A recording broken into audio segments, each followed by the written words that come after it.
Welcome to my channel. প্রিয় ছাত্রছাত্রীরা, আজকে অঙ্কের দুটো ছোট ছোট প্রবলেম তুলে নিয়ে এসেছি। তো বেসিক্যালি এগুলো কম্পিটিটিভ এক্সামের জন্য ভীষণ ইম্পর্টেন্ট, ঠিক আছে। তো তাছাড়া এমনি নলেজের জন্য তো রয়েছে, এগুলোর কনসেপ্টগুলো কিন্তু এমনি ম্যাথামেটিক্যাল নলেজ বাড়ানোর জন্য এই কনসেপ্টগুলো খুব দরকার।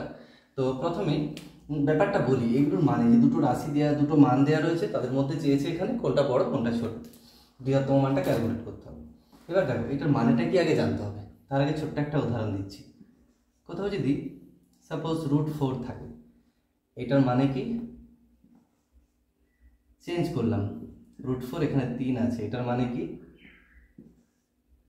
এখানে 4 আছে, এখানে মনে করো 4 আছে, এগুলোর মানে কি।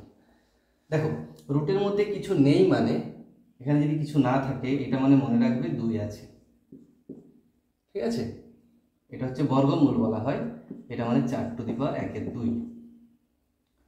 এবার ক্যালকুলেশন করলে এটার মান আমরা জানি 4 মানে 2 স্কোয়ার, তারপর 1/2, 2 কেটে যে এটা 2 হয়, +-2 নেওয়া হয়, ঠিক আছে। একই রকম ভাবে এটার মানে কি, 4⁻1/3, এটার মান হচ্ছে 4⁻1/4। কিছু নেই মানে এখানে 2 আছে, সেটাকে কিভাবে লেখা যায়, ওইটার পাওয়ারে 1/2, ঠিক আছে। সিমিলারলি এটা যদি আমাদের এই কনসেপ্টটা থাকে তাহলে অঙ্কটা হয়ে যাবে। দেখো, প্রথমটা 6√5 আছে, তার মানে বুঝতেই পারছো এটা 5⁻1/6 হবে। আর এটা দেখো, এটা আছে, এটা মানে 4⁻1/3 হবে। এবার এখানে কোনটা বড় কোনটা ছোট যদি ক্যালকুলেট করতে চাই আমরা চেষ্টা করব পাওয়ার যেগুলো রয়েছে, এখানে পাওয়ারে অর্থাৎ মাথায় আছে সংখ্যাটা 1/6, এখানে পাওয়ারে আছে 1/3, দুটোকে সমান করার চেষ্টা করতে হবে, ঠিক আছে। তার জন্য কি করলাম, দেখো এখানে নিচে 6 আছে, আমি যদি এখানে নিচে 6 করতে চাই 2 দিয়ে গুণ করতে হবে, উপর নিচেকে 2 দিয়ে গুণ করে দিলাম, তাহলে দেখো এটা হয়ে যাচ্ছে 4⁻2/6। এটা ক্যালকুলেশন করলে 4⁻2টাকে ভিতরে নিয়ে নিলাম, বাইরে 1/6 রাখলাম। এই যে এই দুইটাকে ভিতরে নিয়ে নিয়েছি, ঠিক আছে।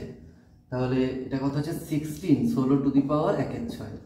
দেখো এবার যে দুটো সংখ্যা আছে, এটা আছে 5⁻1/6, এখানে 16⁻1/6, 5 মাথায় 1/6, 16 মাথায় 1/6, দুটোরই মাথায় যেহেতু 1/6 রয়েছে, তাহলে কোন সংখ্যাটা বড় হিসাব মতো, দেখো এখানে 5, এখানে 16ই বড়, তাই এখানে এই সংখ্যাটা বড়, ঠিক আছে।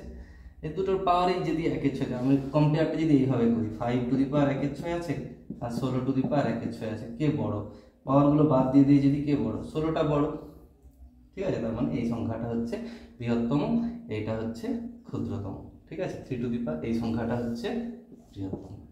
বুঝতে পেরেছো আশা করি প্রবলেমটা।